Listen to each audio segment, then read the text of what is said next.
Welcome to In the Arena. I'm your host, Mindy McAlindon. Joining me today in the arena is Mike-nawrocki. He is the co-creator of Veggie Tales, the voice of Larry Boy, Larry the Cucumber, and now the creator of a new animated series called Dead Sea Squirrels. We're going to talk about veggies, squirrels, storytelling, and all the faith behind all the fun. So, Mike, join me. Welcome to the program. Mindy, thank you so much for having me on. It's such a pleasure to be here. It is such a pleasure to meet you. I have been so looking forward to having this podcast with you. So I can't wait to kind of dive right in. So I'm going to jump in kind of in the middle and just ask you real quick, who was your favorite childhood cartoon character? Like, how did this all kick off? Oh man, if I go back, the two things that jump cartoon wise that jump to my mind right away are Bugs Bunny. I just loved the wit and just craziness of Bugs Bunny, and that ages so well too because it was the humor was so multidimensional.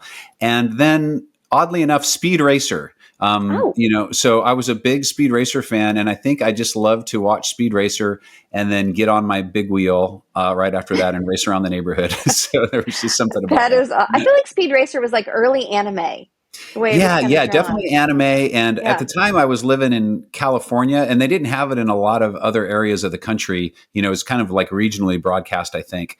But yeah, I was a huge Speed Racer fan. I love That's that. so And then as I great. got older, some of, I really got into, they weren't really cartoon characters, but I really was a big Jim Henson fan. Loved the Oh, Muppets, okay.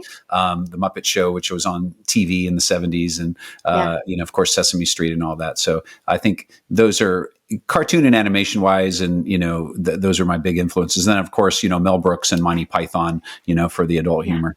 Exactly. That's pretty broad range to go from Bugs Bunny to Mel Brooks. So, That's right. That's right. well, you have devoted your life to storytelling and you have really told stories that are shaping the hearts of children. That's really where you focus. So, kind of what drew you to children's media? What drew you to Yeah. be in this place with all the talent that you have?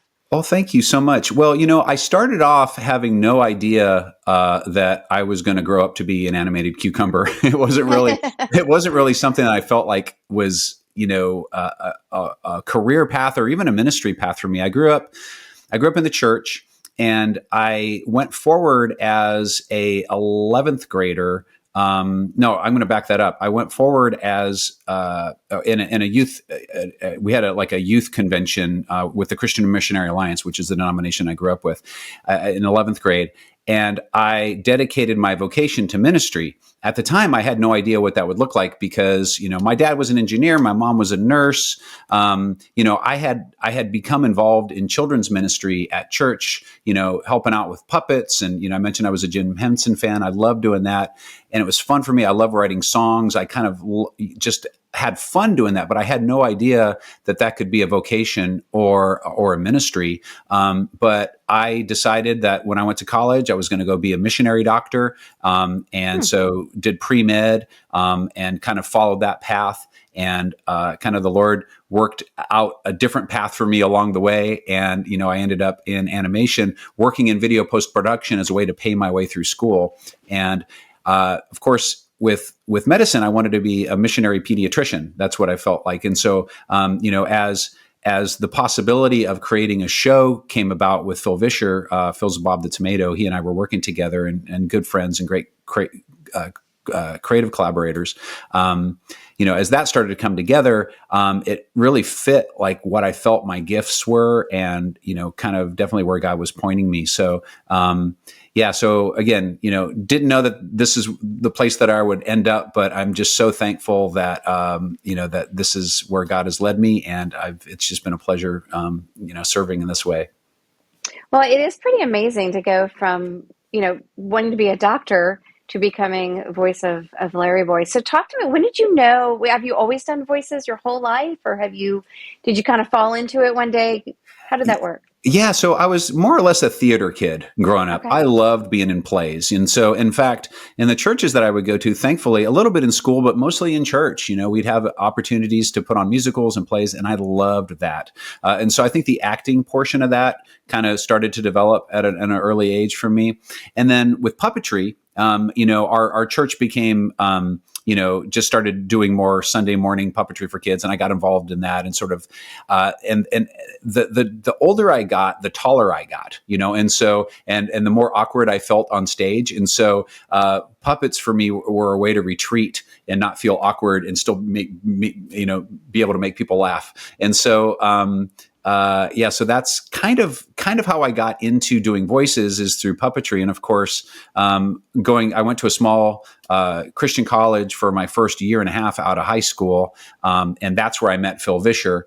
He and I doing puppets together. And, and then eventually, that collaboration turned into Veggie Tales. So it was kind of, theater kid acting turned to puppetry, getting used to voices. And then when we started Veggie Tales, we had already performed a lot of voice, puppetry together. So we borrowed a lot of those voices to take into animation. That is cool. So let's talk Veggie Tales for a minute. You did Veggie Tales for how long did you work on that project? Because that has been around. Yes, it's forever. Been around for quite a while, right? Yeah. So we started tooling around with the idea in the early 90s. So, and the first episode, we had, raised some funds and did a pilot episode, Where's God When I'm Scared, and released that on VHS tape to about 500 people, Christmas of 1993. Wow. So it's, been well over 30 years now. So, it's been around quite a while. I was, many years ago, I was quite a bit younger. Yeah. I'm sure you never imagined what it grew into. So I will tell you, full disclosure, I worked for a record label in the late 90s, and I put together a compilation, if you've heard of it, called Wow, the Wow album. Oh, I remember Wow. Yes. Yeah. Okay. So that was my album. And, and you would put the top 30 songs from across the industry. It was a big deal. Yeah. One of the years I worked on it, the song that was the hardest to get was Veggie Tales, I Want My Hairbrush. And we got it on this album. And it was like, people would buy that album because it had the Veggie Tales song on it. It was oh my goodness, I loved it. And I remember when the WoW came out with Veggie Tales, because it was that one, and then there was a couple other in the subsequent years.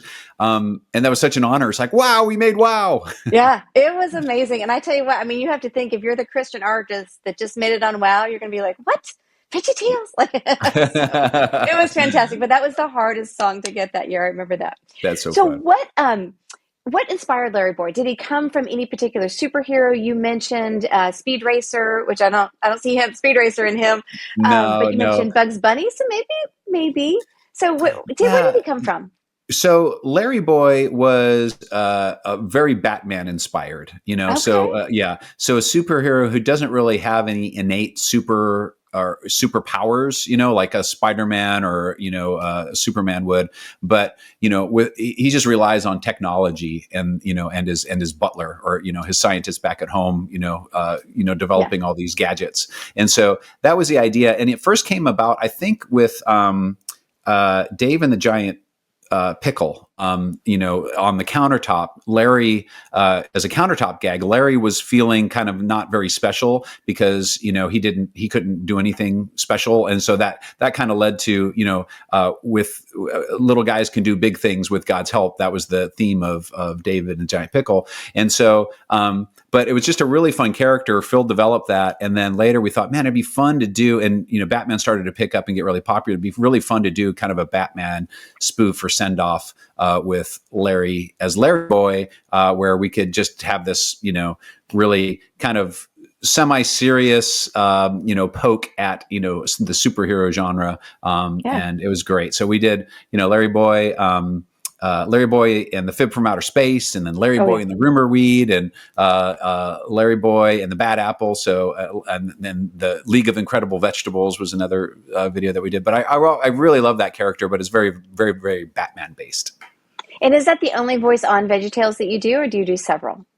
I do Jean-Claude P. He's one of the French P's. So Jean-Claude P. He's kind of up here as a P, and we squeak him up to get him sounding tinier. And then I do Jerry Gord, who's one of the Gord brothers. I do a Scallion. So I probably half a dozen voices. So I do on the show, but Larry's probably my most known one. Yeah, and as you go between them, do you go seamlessly between them, or do you record all of one voice and then come back and lay over another voice? How does that? I can only do this voice. That's it. Yeah. That's right. No. Typically in a recording session, that's how it operates. We'll do I'll track one character, all at once, get all those lines down, and then come back and redo the other character. And you're reading against, like the director or whoever is reading against Yeah. you will kind of do a, temp version of that voice and that you're acting against, but usually one at a time. I have a lot of admiration. I work with a guy named James Arnold Taylor, who's sort of, he's a legend in the voiceover industry, and he just blew me away. I had two characters for him in an upcoming, or in a Squirrels episode. And, I was assuming we would lay down one character and then come back and get the other. He says, no, I can do both. And they were both very different voices. And Wow. I just sat there with my mouth agape, like, how in the world could you do that? Yeah. Cause for me, it's like, I got to be in the headspace of one character and I do that first and then come back and do the other. And especially with some characters like Jean-Claude, his voice is really gravelly. And so if I do a lot of, screaming or whatever, Jean-Claude, it kind of ruins my voice. So I save him to the end. Oh, that's so interesting. Yeah, I can't imagine if James impressed you. I can only imagine how much, Oh yeah. how Oh, much he's more amazing. so I would be impressed. That is fantastic. So tell me, I want to talk veggies just a little bit more, but then I want to definitely get into the new stuff that you're working on. Anything behind the scenes that would be surprising for VeggieTale fans to hear about? That kind of what happened. Yeah. Um, Yeah.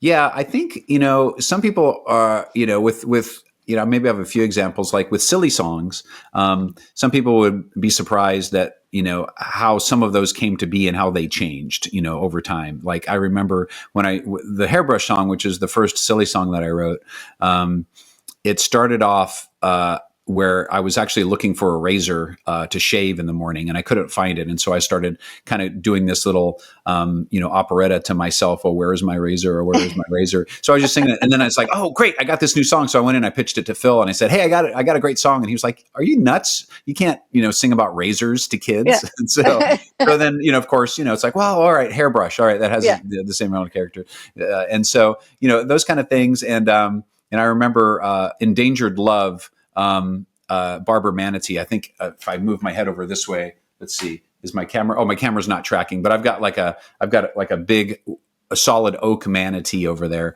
Oh, wow.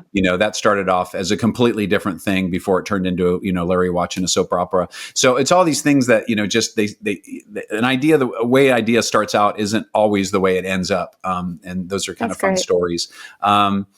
Jonah, another, which was our first film, that actually started out as a direct to video, and so we had planned to do that as a half hour direct to video until it Phil and I were writing it and it kept expanding, and we said, well, let's make this into our first film, and so that was a cool development. And then I think maybe the other example that I could think of would be the Bob and Larry movie.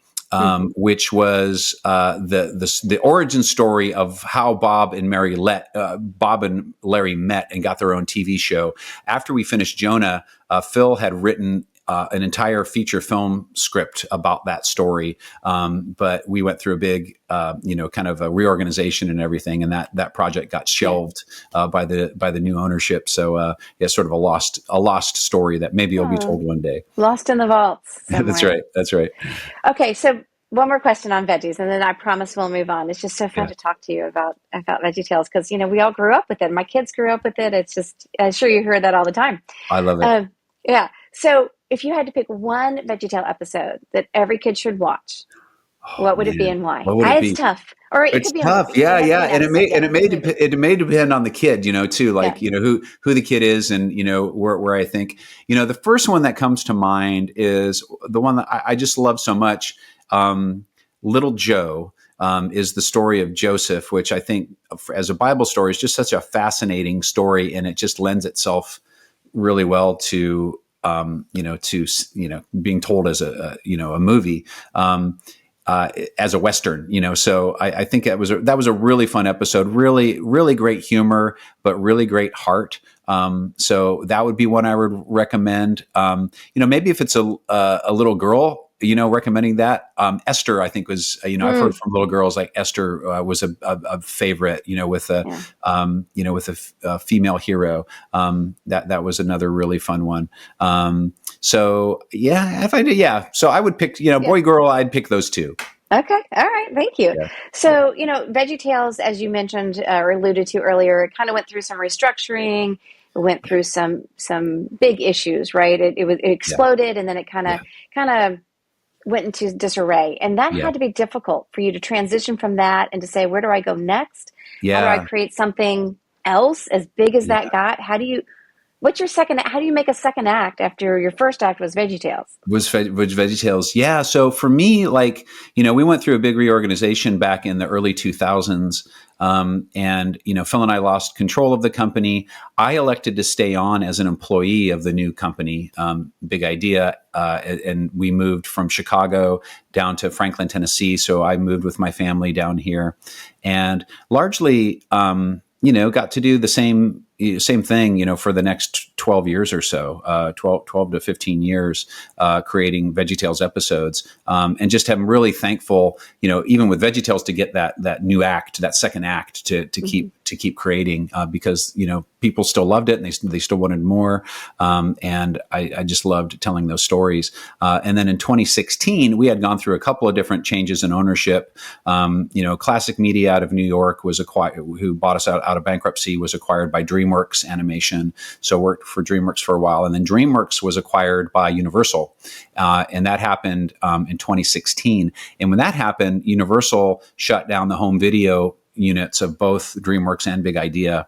And so that's when, that's what I did. And so that's when, I had to come up with something else.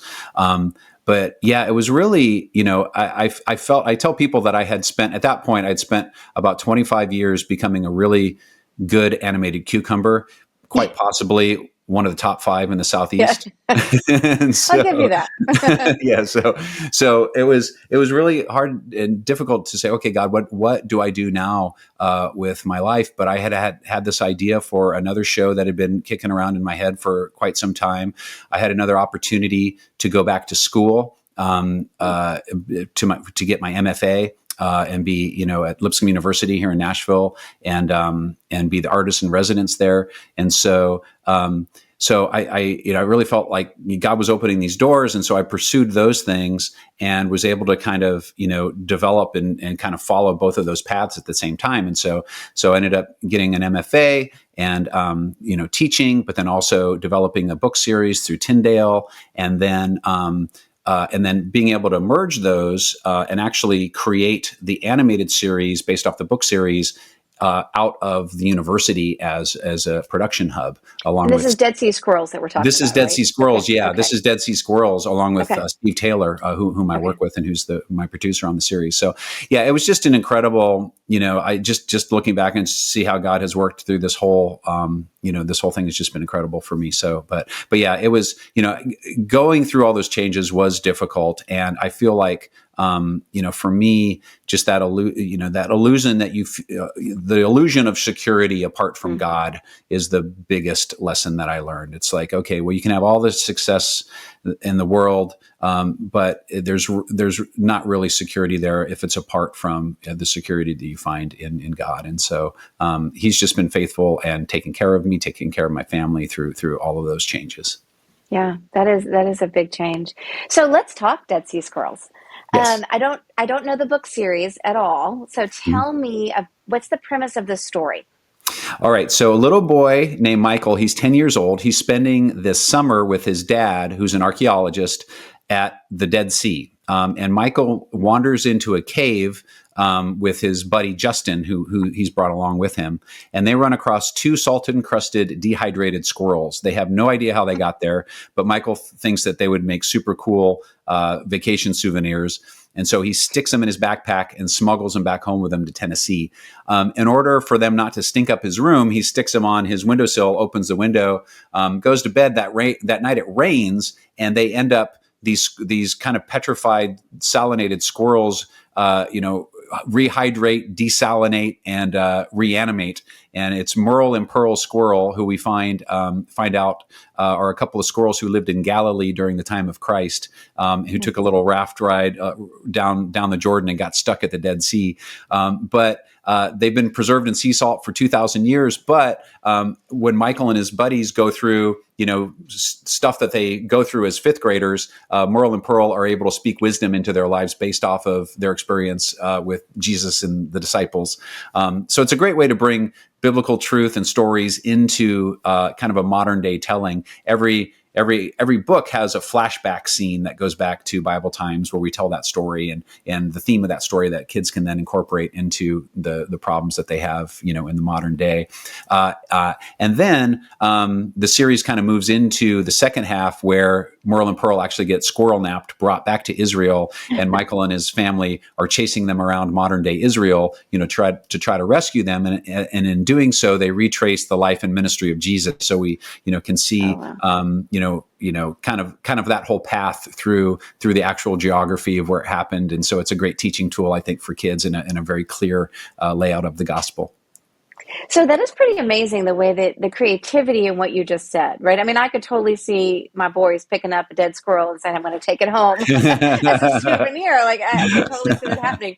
But hopefully nothing rehydrates in our house. But I love the creativity of weaving that history and that faith into the story with humor. And I mean, you have just so connected children back to the Bible and back to, and even through difficult times, right? Just as you said, what the fifth graders are going through, it's hard. Fifth grade's hard, right? Middle school age is hard. Yeah. Is that really where your heart is for those middle school, that kind of age group? It's fun because I think VeggieTales probably, people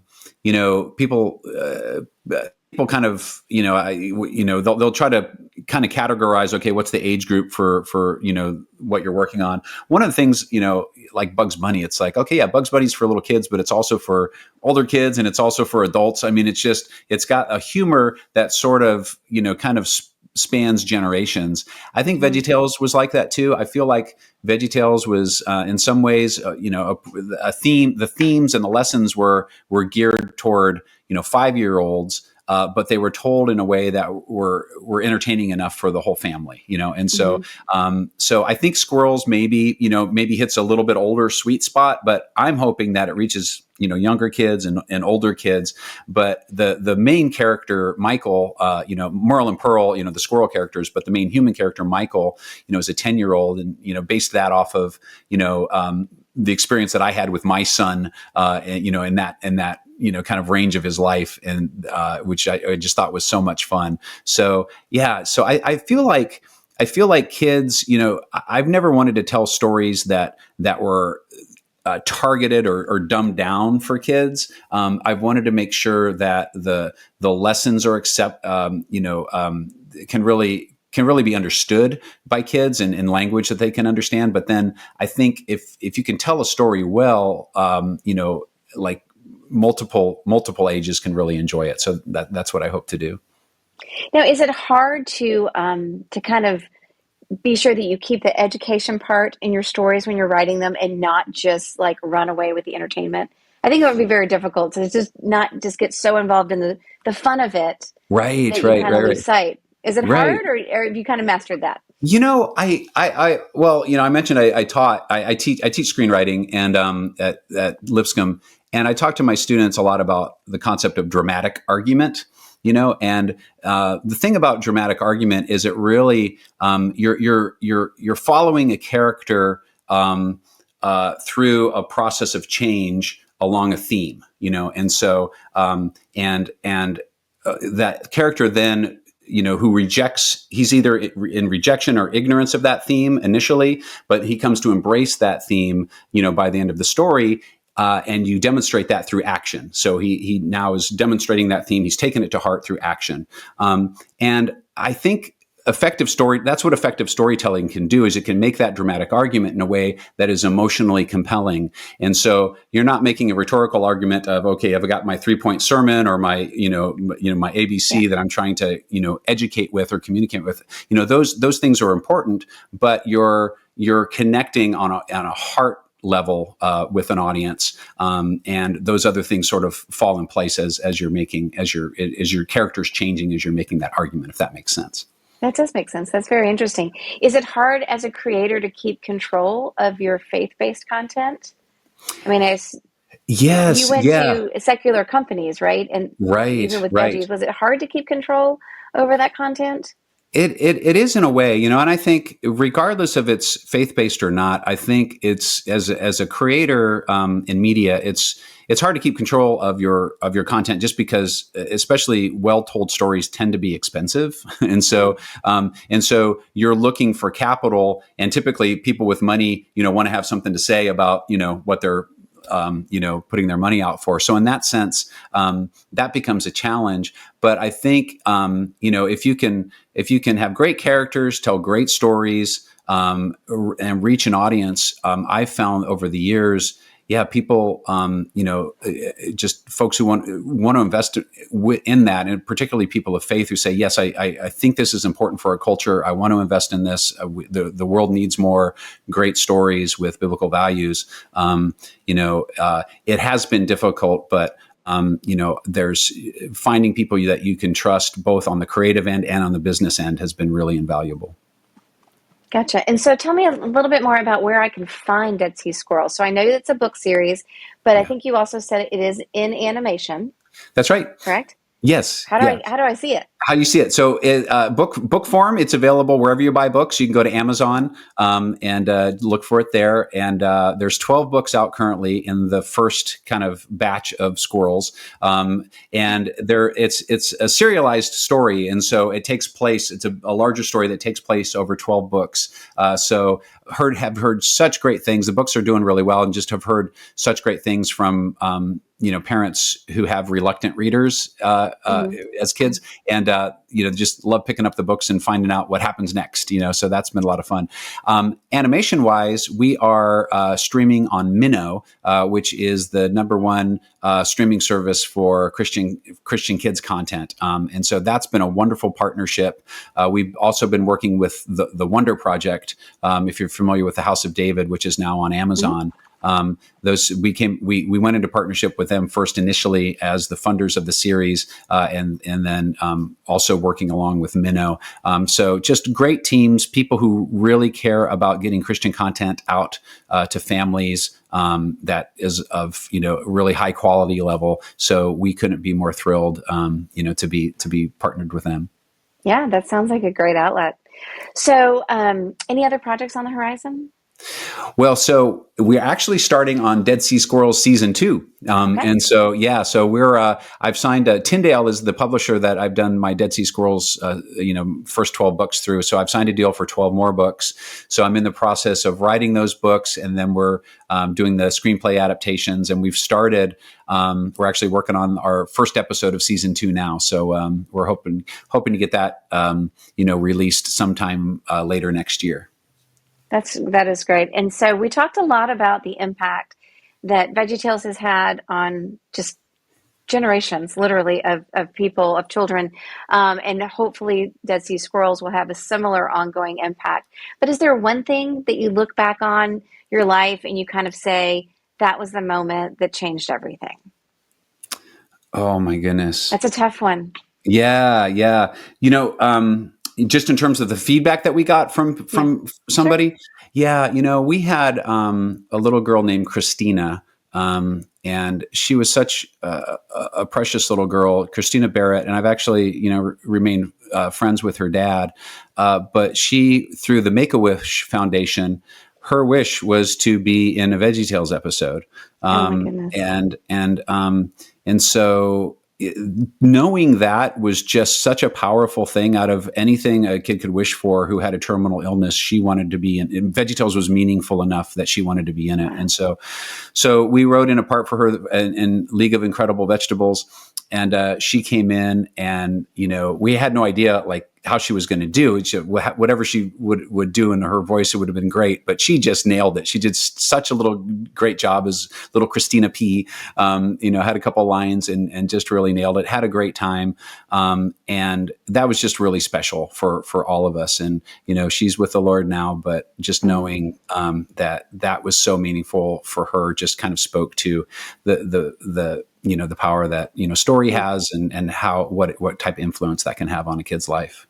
Yeah, that is an incredible story, actually. I don't know that you can Anything can surpass that. And just your ability with those, I mean, not that they're simple to make, but they're Yeah. simply, presented, simple Yeah. stories, simple lessons to impact someone who's going through something so difficult in her Yeah. life and still Yeah. find it so meaningful. It also tells you the complexity of the Bible and the Lord's stories, that it meets you at Absolutely. so many different levels, right? Yes, That absolutely. is that is great. Okay, so we're going to wrap up because I know I've taken more of your time than I think I'm supposed Yep. to take of your time. So let's wrap up real quick. Is there one thing that you hope kind of happens in the next year, that would just like, this is it? Next year, this is the one thing I want to have happen. Oh wow. Well, as far as productions go, we would love for for season 2 to go well, for us to get that. It's really hard to make a season of animation, so we're just hoping that all comes together. There's so many pieces that are flying around, but we really hope that comes together, with the books coming out. So for me, as I look ahead to this next year professionally, in just the hurdle of getting over that is, and it's exciting, but it's just a lot of work. So that's what I could It use sounds prayer for. exciting. Well, I look Yeah. forward to seeing it. And so Yeah. I really appreciate you being here. And just when you sign off, can you give us a Larry Boy sign off just for fun? Sure. Always remember, Mindy, God made you special, and He loves you very much. Goodbye! I love it. Mike, thank you so much for being here. I have really enjoyed this conversation, and I'll look forward to connecting with you again soon. Thank you so much, Mindy. God bless. You too. Have a great day. Thanks, you too. All right. Bye bye. Well, I hope you have enjoyed getting to know Mike-Nawrocki. He is an amazing animator. He does voices. He's an actor. He has just done so much. He was one of the co-creators of Veggie Tales, and he is the voice of Larry Boy, among other voices. But Larry Boy, Larry the Cucumber, is the one that we all know and love. And he has now ventured into a new series called Dead Sea Squirrels, which also takes these two young boys, two fifth graders, through the Bible, tells the stories of the Bible, and teaches lessons at the same time with just the humor and the history that Mike has brought to all of his storytelling. So I hope you will check it out, and I hope you join us next time in the arena.